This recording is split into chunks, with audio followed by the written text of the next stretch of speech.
tolobi boye papa président pena akoba toujours kosala makambo oyo azosala kokanga baoyo bazolinga badetourne babie na biso na Congo ke na sepeli na papa makasi mpona oyo azosala wana epesa biso mpe makasi epesa biso mpe force tomonaka babie mpe ya mokili nde zizosalama alandela yango babimisa babie ya ngani ya leta. Le Congo ne tombera jamais. Le Congo ne tombera jamais. Organise une journée de la prière pour soutenir IGF, Inspection Générale des Finances, qui aura lieu ce samedi 19 juin 2021, 18h heure de Paris. Pour être informé, abonnez-vous sur notre chaîne massivement qui est Le Congo ne tombera jamais TV. Que Dieu vous bénisse. Inspection générale des finances, autrement appelé IGF, le inspecteur général de la finance, Gilles Inengete. Donc, mon équipe se comment est-ce que le dossier de procès à mon amour capital Cameroun, et c'est là qui rage la chaîne nationale internationale. Mon amour Cameroun, à sa moment, la cache, il m'appelle la carte à prison. Mais encore, qui encore, ministre d'enseignement primaire, secondaire et débutant, la Congo, il y a monsieur Willy Bakonga. Comment est-ce que les tournants qui font public à l'État, au moment à saboter qui gratuité enseignement, et pas qu'il y ait un bon webélé, un bon qui a Brazzaville, à sa moment sous mandat d'arrêt, il y a qu'on répond à bon la question, il y a pas qu'on a Dinéro ensemble, on a les la prière, il y a ma casse, on voit la Mboka Israël, depuis Mboka à Paris, on s'est prié après le Mboka, il y a mon attire qui a mon terrain.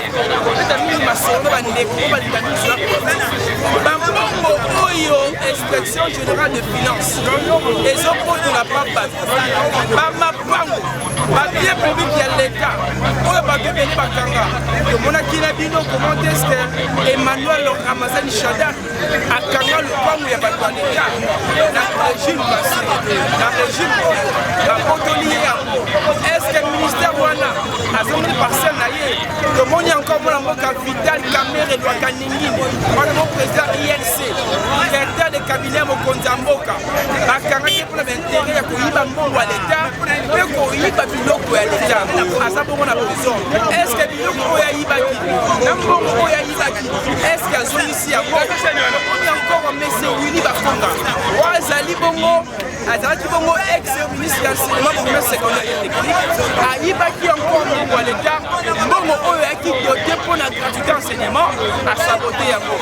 Est-ce que mon wana les hommes qui non soana tout le monde mais tout on est ensemble nabino comment est-ce que la maman va réagir ma papa va réagir ma mère va lobby ma père va lobby chaque jour l'inspection générale de la finance les autres kangabato les autres pour la biloko mingi mingi batu bon il va biloko à l'état bambongo ya l'état boza bongo retenu mais pas interpeller bango on a consommé ça biloko à l'état oyo bango ba yibaki tout la mukie comment est-ce que quelque papa quelque maman va réagir contre son justement après la Le Congo ne tombera jamais. Bonjour papa. Le chaîne Nabino au Tala Maramouti Nogumba, le Congo ne tombera jamais.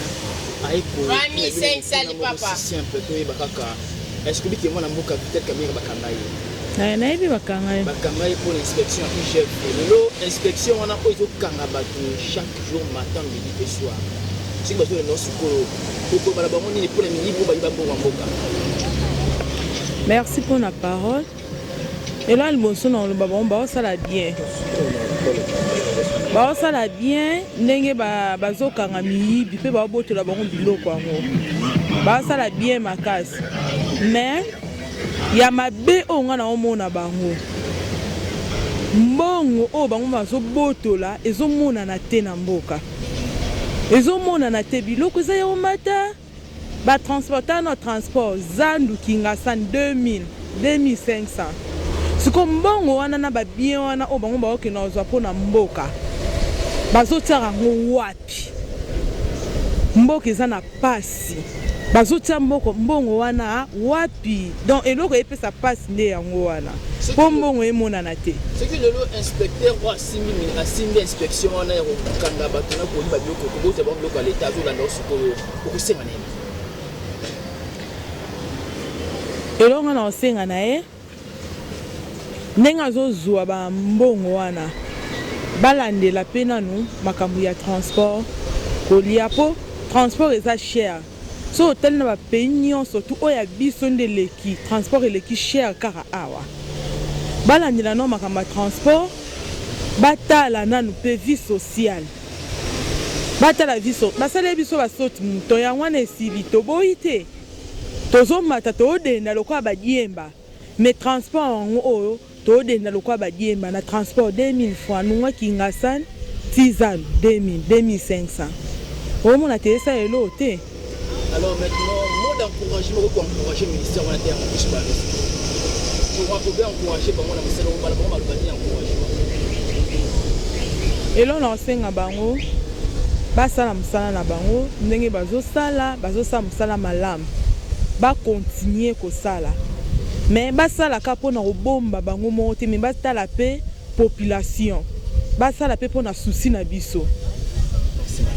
Deuxième premier sali boye tomonaki bongo Noël Tchani azali candidat malheureux en postulat qui na présidence de 2018 mazwa quitté lelo mpona l'élection 2023 alobi boye avant au postuler ozala candidat député de président de la République ozala d'office des pères et des mères na société congolaise. Alors maintenant toyeba nyonso wana que congolaise ozozwa yango ndenge est-ce que alobi bien toyebi mabe mpona nga namoni ete alobi ndenge bien alobi bien mpona mwana mbo foto ozalaka biso na biso bana mboka mpaya te alobi bien eza mabe kozala na étranger adirige mboka na eya mabe makasi. Merci. Le Congo ne tombera jamais. Mbote papa journaliste. Ngai naza papa Jean Muto babengi bakoti naza porter. Lelo mukonza mboka Fachi a instauraki IGF. Mpona kokanga miyibi oyo bazoyiba mbongo ya leta prévoyant tomonaki bongo liata cabinet Vital Kamerhe aza bongo na prison mpona mbongo oyo mpe biloko ya leta oyo ayiba toyeba mbongo yango lelo mpe bino na inspection wana oyo ezokanga miyibi wana bokoloba na bango nini mpona kokonti kosala kosala bango to makasi mpona inception wana biso tolobi boye papa président pena akoba toujours kosala makambo oyo azosala kokanga baoyo bazolinga badetourne babien na biso na Congo. Talanga non mais jeune boy naza porter mais naza diplômé musala malunge zate yango tosengi na papa Fati akoba toujours kokanga banyama o bazolinga ba détruire ba bien na biso na Congo. Siko ba bien na bino o bango bazo l'état zo botola Fachi zo botola ba kuno senga l'état assez ba bien wani ba mbongo na tia na disposition nini. Bon pona question wana naza na réponse te.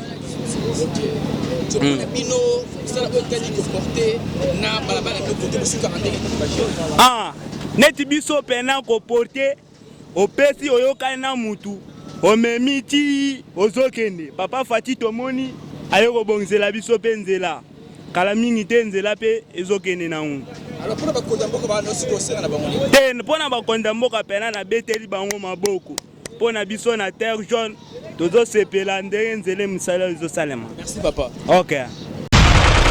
Le Congo ne tombera jamais.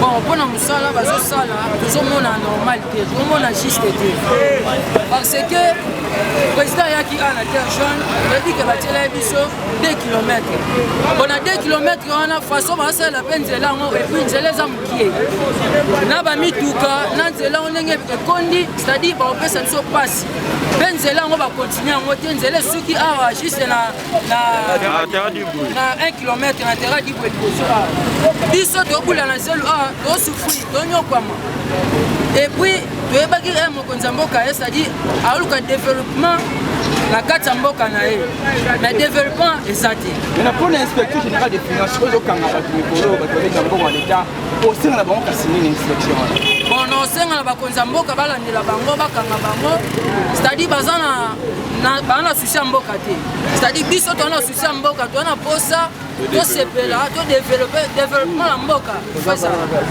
donc susi na biso eza bakonzi ya mboka balandela bango bakanga bango lelo mpona miyibi bazwi babiloko ya leta babien privé ya leta baokanga bango bambongo ayezo mwana te osenga na leta nini mpona mbongo bango bazwi biso mwana te bon nakosenga na bachef de leta balandela bambongo wana balandela yango epuis bambongo wana nde yango ekosala misala na kati ya mboka ekosala ke peuple congolais asepela ke te président azosala misala malamu. Merci papa na ngai. Merci. Le Congo ne tombera jamais.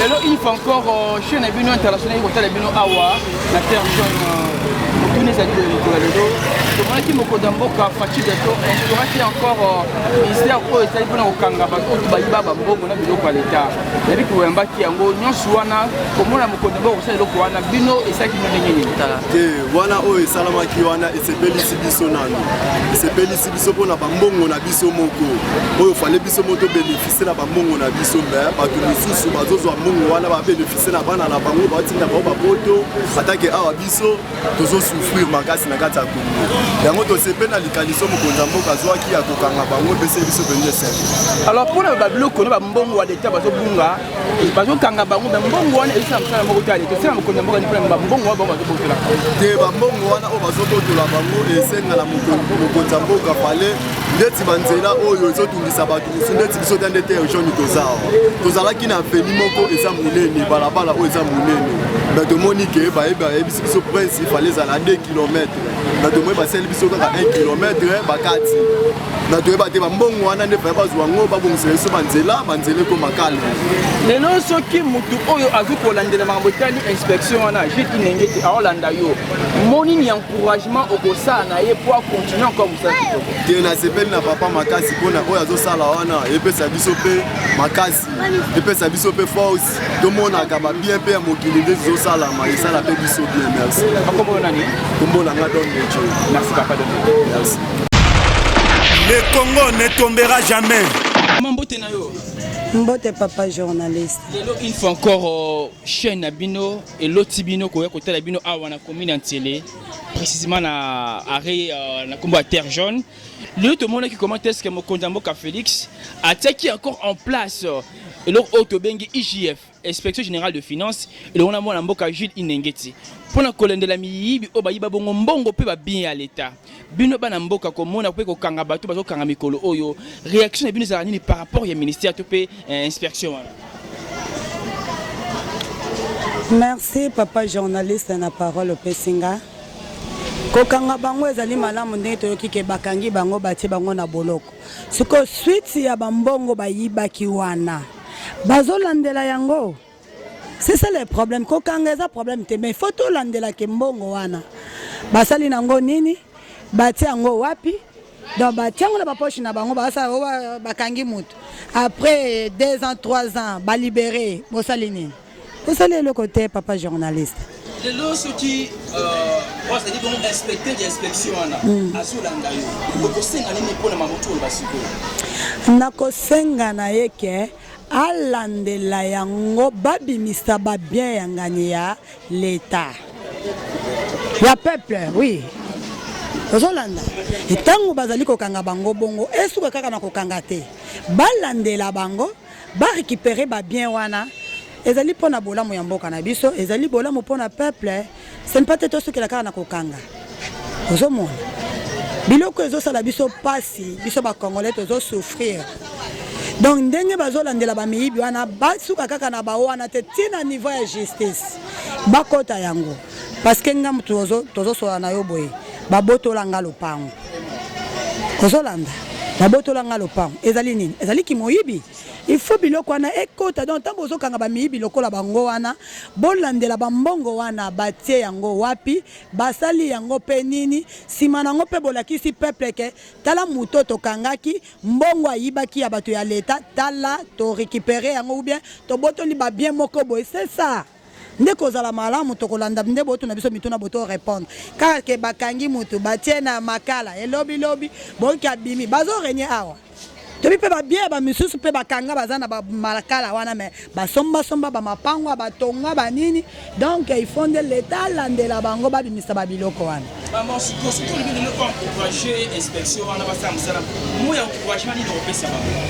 kasi mona nga ezali kaka ke ezali malamu ndenge bakangi bango po toyebake donc moto nde asali boye mais il faut babien wana ebima tomona yango mpe na miso balakisa peuple congolais ke non bomoni suite ya likambo boyokaki botala suite nango yango oyo kombo na nga mama Sylvie.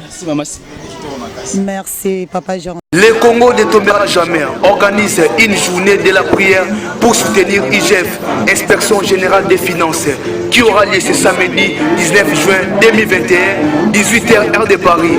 Pour être informé, abonnez-vous sur notre chaîne massivement qui est Le Congo ne tombera jamais TV. Que Dieu vous bénisse. Le Congo ne tombera jamais.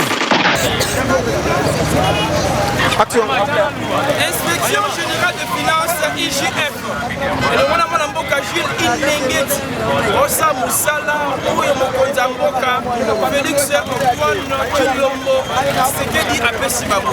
Yako Landila, Yako inspecté. Batuko bayiba mbongo ya l'État. Batuko bakanga pa confisca ba bien privé à l'État. Bazongisi yango. Mais ba maman ba réagir. Bongo Oyo IGF pe batu IGF azokanga. Ba mbongo wana ezomwala. Bakangi Vital Kamerhe bakangi. Azalelo na kati ya prison. Azo subir peine na prison Makala. Azabo condamné à travail forcé. Mais mbongo oyo ye ayibaki. Papa kanga kadete. IGF la kisibisu ya moté. Mbongo oyo ye abotolaki. IGF la kisibisu ya moté. Selon l'information, Vital Kamerhe autour ba mapango. Asiko mapango. Mais mbongo oyo ayibaki ya l'État. Lelo ba maman, ba papa, ba vivre injustice na mbongo ya na mboka na bango. Biloko komata, ndako komata, courant passe, mai passe, banzela et bandi etiki. Lokola awa la terre jaune. Il fallait mettre la bango 2 km. Et ça a bien exploité, ma belleté. On tient pas le goudron normal. Mais bah ça tire l'eau, la carte y a poussé ma belé. Et la main ma belé pour ta belé. Inspection générale de finances, IGF, pas d'intérêt jaune. Babengi bino pour inspecter pour la bakuko ba doto ça le lot de la bino ah voilà quoi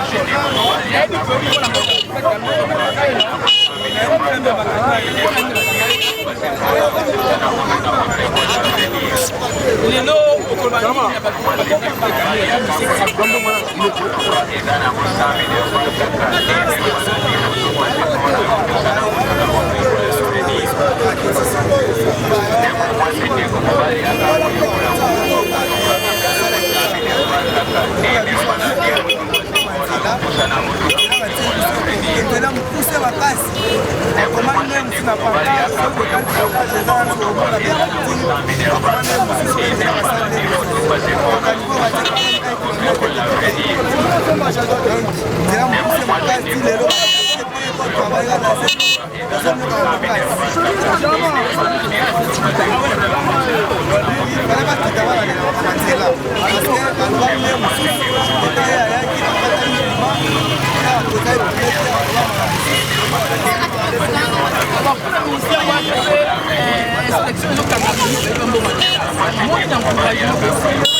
donc comprendre chaque Congolais a de s'exprimer dans le désagrément.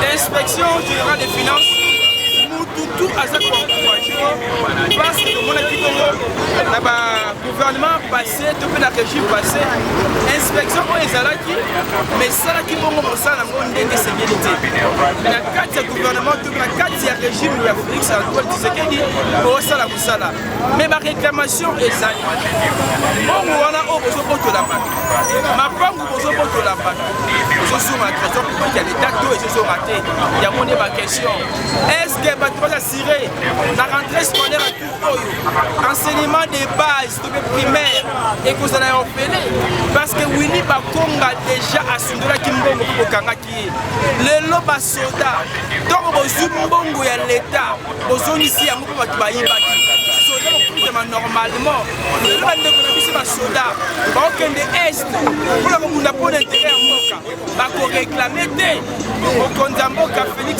Antoine Tshilombo Tshisekedi quel que soit amour au peuple apesi yo kaka peuple wana soko travaille bien te na ye akotourne yo lodo dans quelques mois awa peke mpona fe ya mandat tona ji akona baélection alors sunga biso pardon oketambola koki papa yoki okotala bino awa oye comment est-ce que mokonzi ya mboka yo tunga ya wina mbesina donc omaki ministère wana ye sentiment ya miki molaki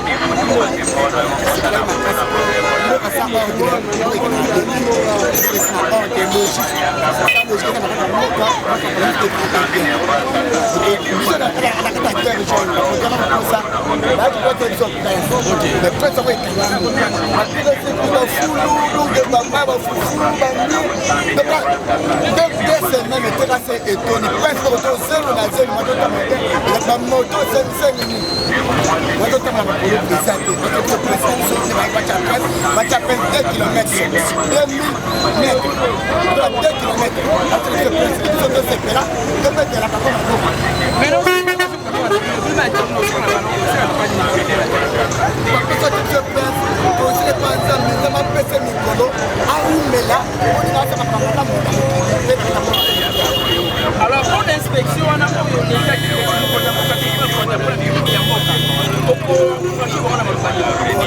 vraiment mokonzi azala vraie idée kanisa malamu puske naleta mboka so bakonza likolo bazoyiba ebobo oyo ase basala nini nakoyiba bango likolo bazobongisa ase basala nini bakobanga bakobongisa te omoni mokonzi ide azwi wana akokanisaka akangaka bachef bakonzi bazoyiba vraiment tokoapue ye akotie kosala eloko wana po kini ekota kati ya mboka na biso. Merci papa na ngai.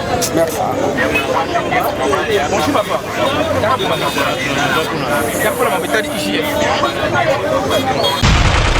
Le Congo ne tombera jamais. tomonaki mokonzi ya mboka Félix afeti inspection générale de finance mpona mingi oyo bayiba bambongo mpo babien ya leta basongokomona teske kamel bakadi mpona mbongo leta ya ye tomonaki encore koyiba koba mpona koyiba mbongo ya éducation enseignement bakangaki baboteli bambongo wana alors osingaka konini ya leta mpe bakonzi yango bakanisa po ete makambo wana ekontinue malamu mpona mboka ngana monike Félix alimisaba wana mpe balanda liloba nzambe pamba te population ezozika makasi biso bamama tobeta mabolongo kutuna moi mpona kongo eza mpona bapopulation bayokela biso bana baza bachomere bakununa baye pamba te mwana sililisana. Le Congo ne tombera jamais. Le Congo ne tombera jamais. Organise une journée de la prière pour soutenir IGF, Inspection Générale des Finances, qui aura lieu ce samedi 19 juin 2021, 18h heure de Paris. Pour être informé, abonnez-vous sur notre chaîne massivement qui est Le Congo ne tombera jamais TV. Que Dieu vous bénisse. Téléma, peuple congolais, tango yango yo. Samedi, rendez-vous nazo bengisa ndeko nyonso oyo aza congolais partout dans le monde entier. Nazo senga na biso samedi le 19 tozala connecté na internet na YouTube na biso na chaîne na biso YouTube na kombo ya KTJ TV mondial. Donc le Congo ne tombera jamais TV mondial. Mais tokati tolobi KTJ TV mondial.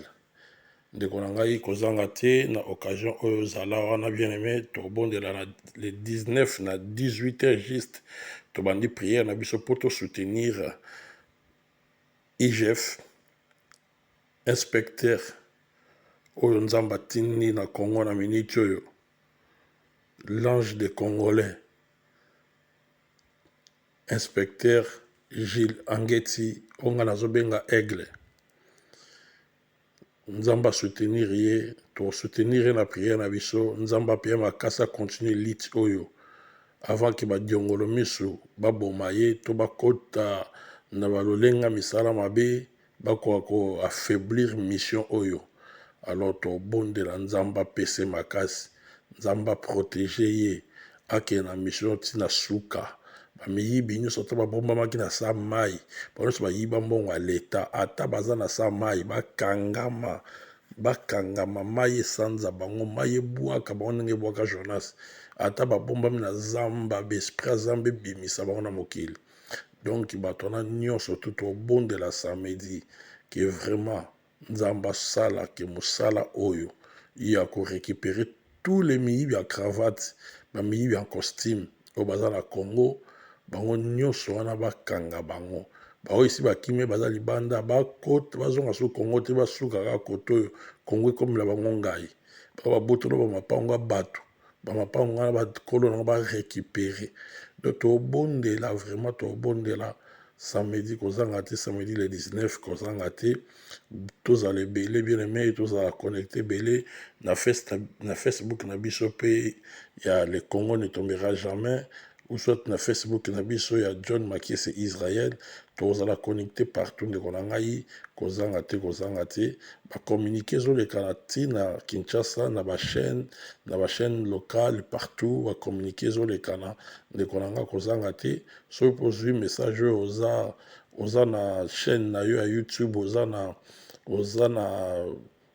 TV na yo to likamo osala ndeko na ngai oza chroniqueur ko hésiter te ko pesa information oyo sala publicité oyo ya journal prière oyo lobela yango sensibiliser bandeko et vous avez vraiment lipamboli pour na biso nyonso samedi to soutenir IGF pe inspecteur na équipe ne mobimba inspecteur Gilles Angeti na équipe ne mobimba oyo bazo sala mosala oyo ya kokangela biso miyibi nyonso ya leta avec mbongo nyonso bayibaki ezalaka ya bango te ezonga na leta ezonga na kese ya leta mpo totonga mboka na biso Congo ndeko na nga nsima ya opération oyo tozala prière oyo tozosala opération wana ezala grave contre la communauté internationale oyo nyonso bayibaka na Congo et nous allons prier donc bitumba na biso si tolamusaki yango tobandi yango et tobiki tokoma nango na suka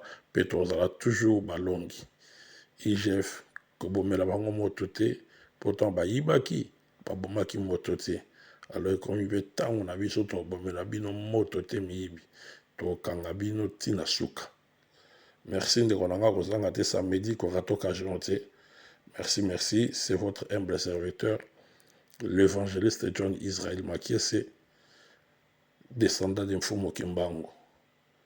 Merci beaucoup.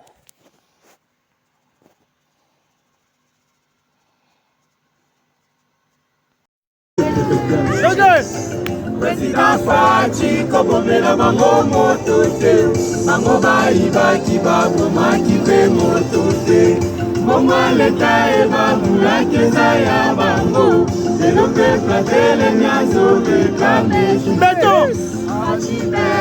kobomela bango moto te bango bayibaki babomaki mpe moto te mbongo leta ebabulaki eza ya bango. Le Congo ne tombera jamais, car la victoire du Congo dépend de l'Éternel, Dieu des armées, et à ses prophètes qui craignent l'Éternel, comme l'évangéliste Bishop John Israël Makiese, descendant de Mfumu Kimbangu, Jean-Baptiste et 3e millénaire. Voici le temps de l'éveil prophétique. Lèvons-nous donc comme un seul homme, peuple congolais, défendons notre patrie, car le Congo ne tombera jamais. Vouloir c'est pouvoir, c'est maintenant ou jamais, c'est maintenant ou jamais, maintenant ou jamais. Eh Yahweh, sunga peuple congolais bitumbo tozobunda, ezaya nzoto te, ezaya molimo. Archevêque Koutinou Fernando, Eh Yahweh, makese bitumbo azobunda eza ya nzoto te Pasteur Placide Jésus Mokpadiko Congolais telema bipai bisosa Isaac Mabaka l'étoile d'Afrique Tenons-nous la main dans